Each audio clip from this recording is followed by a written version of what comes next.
The story of Ruth Ellis doesn't begin with the cold stone walls of a prison cell, nor with the clang of a gallows trapdoor. It begins on a bright Easter Sunday evening in April 1955, outside a modest pub in Hampstead, London. The Magdala Tavern was bustling, as locals enjoyed drinks and chatter. But within seconds, that warm, ordinary night would turn into one of Britain's most infamous crime scenes. A young woman, petite, blonde, and dressed immaculately, walked calmly toward a man outside the pub. She raised a small revolver, aimed, and fired. The man, David Blakely, a 25-year-old racing driver and her lover, collapsed instantly. His life ended in a hail of bullets fired by the woman who loved him. Witnesses froze in shock. Some screamed. Others ducked. The woman made no attempt to flee.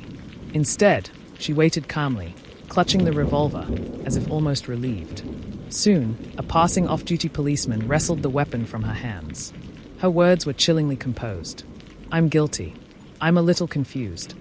The woman was Ruth Ellis, and this act would set her on a path that ended not just with her death, but with her place in history as the last woman ever to be executed in Britain. But how did Ruth, once described as glamorous, vibrant, and desperately chasing love, end up here, standing over the body of her lover with murder on her hands? To understand, we must go back, to her troubled past, to the toxic love affair that consumed her, and to a justice system that would ultimately choose to make her a symbol rather than show her mercy. In this series, we'll unravel Ruth's life, her choices, the trial that shocked Britain, and the final moments that etched her into history forever. Stay with us, because the story of Ruth Ellis isn't just about one woman. It's about love, obsession, violence, and a nation wrestling with the meaning of justice. Before Ruth became a name forever tied to British history, she was simply a girl growing up in a family that carried both poverty and hardship. Born in 1926 in Rhyl, Wales, Ruth Nielsen, her birth name, was the daughter of Arthur and Elizabetha.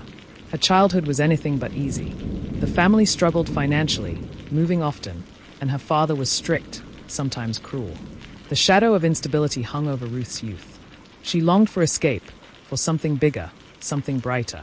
As she grew into her teenage years, Ruth's striking looks became impossible to ignore. She had platinum blonde hair, a dazzling smile, and a presence that drew people in. But beneath that glamour was a restless spirit, hungry for love, validation, and a way out of the life she had been born into. At just 14, Ruth left school and began working as a waitress, then as a cinema usherette. Eventually, she would find herself working as a nightclub hostess, where beauty was currency and charm could buy survival. The world Ruth stepped into was one of glitz and shadows. She became part of London's post-war nightlife, a world of smoky clubs, jazz music, wealthy men, and fleeting romances. It was here that Ruth began reshaping herself, chasing the promise of love and luxury that always seemed within reach but never truly hers. But it was also in this world that Ruth would begin a pattern, seeking affection from men who would hurt her, use her, and abandon her. And that pattern would eventually pull her into the orbit of David Blakely. The roots of Ruth Ellis's tragedy were planted long before she ever pulled a trigger. Her story is one of a desperate search for love, in a society where women like her were judged more harshly than the men who used them. By the early 1950s, Ruth was no longer just a hostess. She had become a fixture in the London club scene. Men were captivated by her beauty. She dressed elegantly, spoke with confidence, and carried herself with the poise of someone determined not to be forgotten. But behind the polished exterior was a young woman stretched thin. Ruth was already a mother. She had children, though circumstances often meant they were raised away from her. Still, she balanced motherhood with her work in clubs, chasing the dream of providing better, while also yearning for the kind of love stories found in films. In 1950, Ruth's life took a dramatic turn when she married dentist George Ellis. It seemed like stability had finally arrived, but the marriage quickly soured. George was jealous, possessive, and abusive. Their relationship ended in divorce, leaving Ruth once again vulnerable, disillusioned, and still searching for the love she craved. By now, Ruth was no stranger to relationships that left scars, emotional and physical. But instead of retreating, she leaned deeper into the world she knew best, the clubs. It was in this world, between dim lights and jazz tunes, that Ruth encountered the man who would define her fate, David Blakely. David Blakely was everything Ruth thought she wanted. Young, handsome, and charming, he moved through London's nightlife with the ease of someone who had never truly struggled. He was a racing driver, with money, connections, and charisma. To Ruth, He represented the life she dreamed of: glamour, excitement, and love. But beneath the sheen of charm, David carried darkness of his own. He was irresponsible with money, drank heavily, and was known to be unfaithful. Still, when Ruth and David met, sparks flew. Their romance was passionate, intoxicating, and immediate. But it was also toxic from the start. They fought constantly. He would disappear for days. She would find him with other women. Yet, every time, Ruth forgave him, unable to let go. Friends and acquaintances noticed the volatility. Their relationship wasn't just rocky, it was destructive. But Ruth, already scarred by past relationships, clung tighter. She believed that David was her one true love, the man who could finally give her the happy ending she longed for. What she didn't realize was that this love was slowly consuming her, pushing her closer and closer to the edge of desperation. By 1955, Ruth's relationship with David had spiraled into chaos. He had grown tired of her, pulling away more often, yet refusing to cut ties completely. She, in turn, grew more desperate, more consumed by the thought of losing him. The abuse between them escalated. David was known to strike her. Ruth, in moments of rage, struck back. Neighbors and friends witnessed the turmoil, but in the 1950s, domestic violence was often dismissed as private business. Ruth was unraveling. She was losing weight, drinking more, and growing unstable under the emotional strain. Still, she couldn't let go of David. Her life revolved around him, even when he humiliated her, even when he disappeared with other women. Then came Easter Sunday, 1955, a night when Ruth, broken and furious, armed herself with a revolver and waited for David. A night when love finally collapsed into tragedy. April 10th, 1955. Easter Sunday. The Magdala Tavern in Hempstead. Ruth Ellis, dressed with precision, arrived with one thought in her mind: confrontation. She had borrowed a revolver from a friend of a friend, carrying it in her handbag. When David left the pub that night, Ruth approached him. Witnesses say she called his name, but he ignored her, heading toward his car. In that moment, something inside Ruth snapped. She pulled out the gun and fired. The first shot missed, but the second and third struck David, dropping him instantly. She continued firing until her revolver emptied, 5 shots in total. Witnesses screamed as David collapsed, lifeless on the pavement. The silence afterward was deafening. Smoke still lingered in the air. Ruth stood frozen. Then, without resistance, she surrendered her weapon to an off-duty policeman who rushed over. Her words chilled him. "I intended to kill him." There was no running, no denial, just cold, devastating truth. And so began the trial of Ruth Ellis, the trial that would end with her name etched in history. At the police station, Ruth was calm, almost eerily so. She didn't cry. She didn't plead. Instead, she repeated her confession. She had shot David Blakely, and she had done so intentionally. Her detachment stunned detectives. She seemed almost relieved that it was over, as if the storm of her relationship had finally quieted. But beneath the calm, police noted her exhaustion, her frailty, and the bruises she bore, marks of a violent relationship that had consumed her. Still, the confession was damning. There was no question of her guilt. But what remained uncertain was whether Britain, in 1955, would show mercy to a woman clearly driven by desperation and abuse, or whether she would be made into an example. On June 20th, 1955, Ruth Ellis stood trial at the Old Bailey. The courtroom was packed. Reporters filled the benches. The public was captivated. Ruth appeared dignified, dressed neatly, with her blonde hair perfectly styled. But her composure only made her appear cold to some. She showed no tears, no pleas for sympathy. The prosecution wasted no time. They painted Ruth as a jealous, calculating woman who had planned her lover's death. They emphasized her confession, her deliberate actions, her words. "I intended to kill him." The defense, meanwhile, argued that Ruth was emotionally unstable, driven by years of abuse and humiliation at David's hands. They painted her as a victim, a woman who had snapped under unbearable pressure. But in 1955, the world had little sympathy for women like Ruth. The jury listened. The judge instructed. And within just 23 minutes, the verdict was reached, guilty of murder. When the judge pronounced the words, the courtroom went silent. "The sentence of the court upon you is that you be taken from this place to a lawful prison, and thence to a place of execution, and that you be hanged by the neck until you are dead. And may the Lord have mercy upon your soul." Ruth Ellis, just 28 years old, was sentenced to death by hanging. The nation reacted with shock. Many believed she deserved punishment. But death? For a woman? The debate exploded across Britain. Thousands signed petitions begging for mercy. Newspapers filled with letters demanding her life be spared. But the Home Secretary refused. The law was the law. Ruth Ellis would hang. In the weeks that followed, Ruth was held in Holloway Prison. Alone in her cell, she wrote letters to her family, expressing love and regret. She did not beg for mercy. Instead, she accepted her fate with a chilling calmness. Some described her as resigned. Others believed she was too broken to fight anymore. Her own mother pleaded for her life, but the government stood firm. The nation held its breath as the date drew near, July 13, 1955.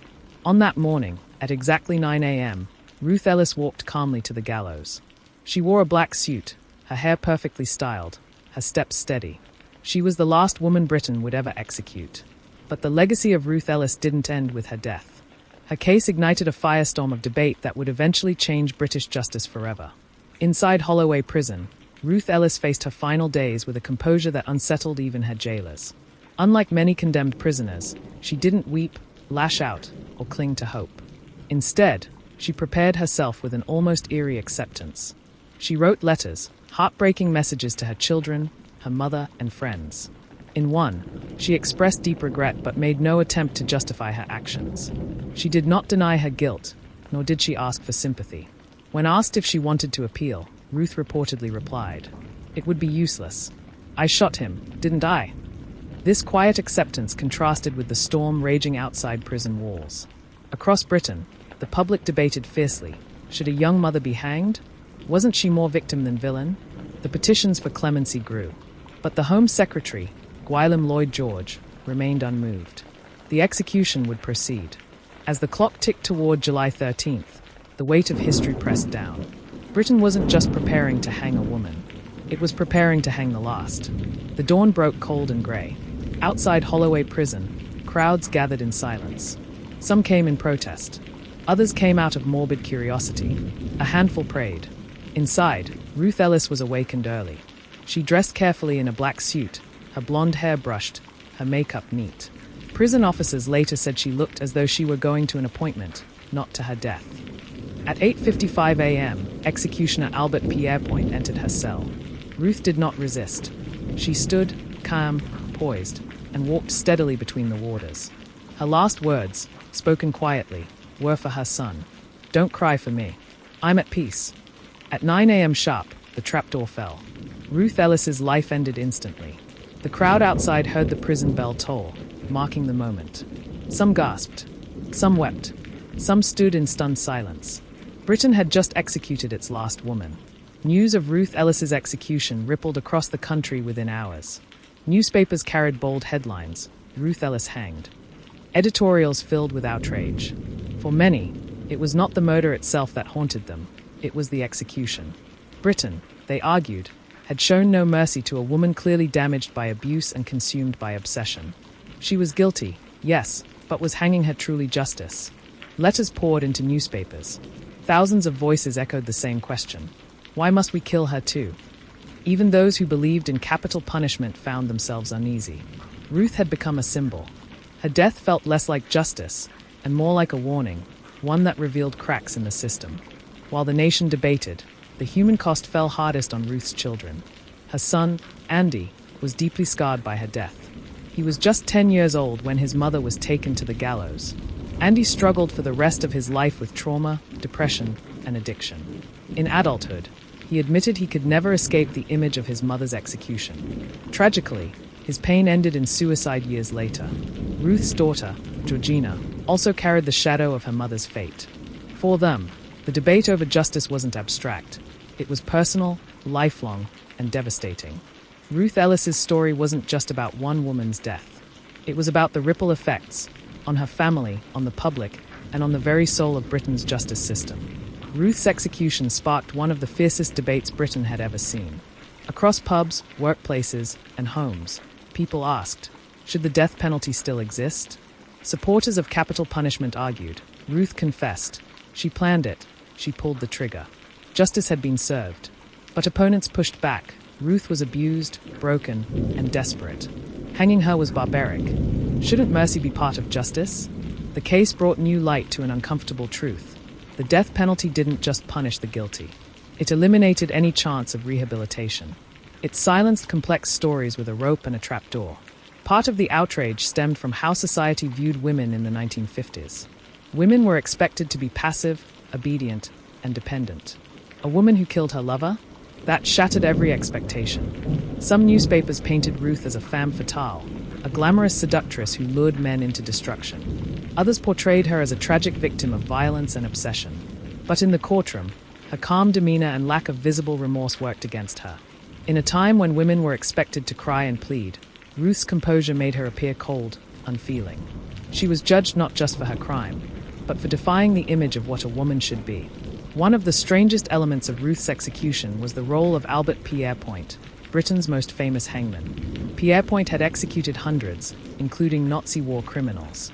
But years later, he revealed something haunting. He believed the death penalty solved nothing. It didn't deter crime. It only created more tragedy. Pierrepoint later wrote that executing Ruth Ellis had stayed with him. She was young, fragile, and calm, too calm. He admitted he felt uneasy about her death, though he carried out his duty without hesitation. His testimony added fuel to the argument. If even Britain's own hangman doubted the morality of executions, what did that say about the system?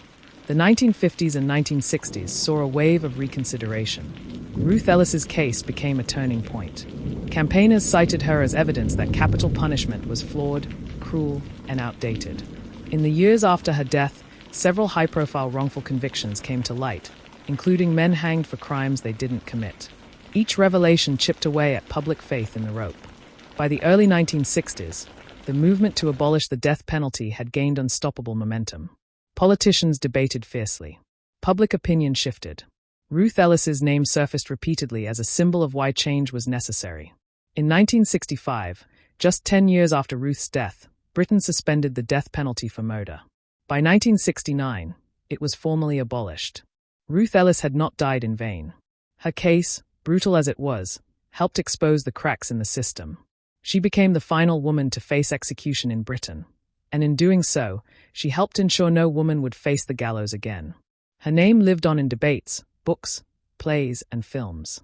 Her story became both tragedy and warning, about obsession, about domestic violence, and about the dangers of a justice system unwilling to bend. Nearly 70 years later, the story of Ruth Ellis still resonates. She was not innocent. She pulled the trigger and took a life. But she was also a victim of violence, of obsession, and of a justice system that gave no room for mercy. Her execution forced Britain to confront uncomfortable truths about love that turns to destruction, about women trapped in cycles of abuse, and about the limits of justice itself. Today, when we look back at Ruth Ellis, we don't just see the last woman hanged. We see a story that asks us, even now, should justice be about punishment or understanding? Can a nation claim morality while killing its own citizens? And how many lives must be lost before we learn from tragedy? Her story is not just history, it is a warning. And on this channel, True Crime Hub, we tell these stories not to sensationalize, but to remember, to give voice to the silenced, and to ask the questions that history still struggles to answer. If you found Ruth's story as haunting as we did, don't forget to like, share, and subscribe. More chilling true crime stories, both famous and forgotten, are coming your way.